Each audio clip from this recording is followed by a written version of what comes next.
ప్రతి ఒక్కదానికి ఉపయోగం ఉంటుంది అనింది ఎవరు? మోనా చెప్పింది.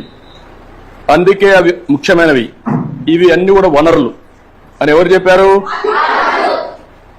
అది అయిన తర్వాత వనరులు అంటే ఏంటి అని రాజు వాళ్ళ అమ్మని అడిగాడు. అడిగినప్పుడు వాళ్ళ అమ్మ చెప్పింది ఏం చెప్పిందంటే, మన అవసరాలు సంతృప్తి పరచడానికి ఉపయోగపడేది ఏదైనా సరే అది ఏమంటారు? వనరులు అంటారు. మీ చుట్టూ ఒకసారి పరిశీలిస్తే అనేక వనరులు మీరు గమనించవచ్చు. తాగేదానికి ఏం కావాలంటాం? తాగినప్పుడు దాహం వేసింది ఏం చేస్తారు? మీరు వాటర్ తాగుతారు. తాగినప్పుడు దాన్ని ఏమంటారు? అదే సమయంలో మీ పాఠశాల అయిపోయింది, ఇంటికి పోవాలి. దేంట్లో పోతారు మీరు? బస్సులో పోతారు. దాన్ని ఏమంటాం? వనరులు అంటాం.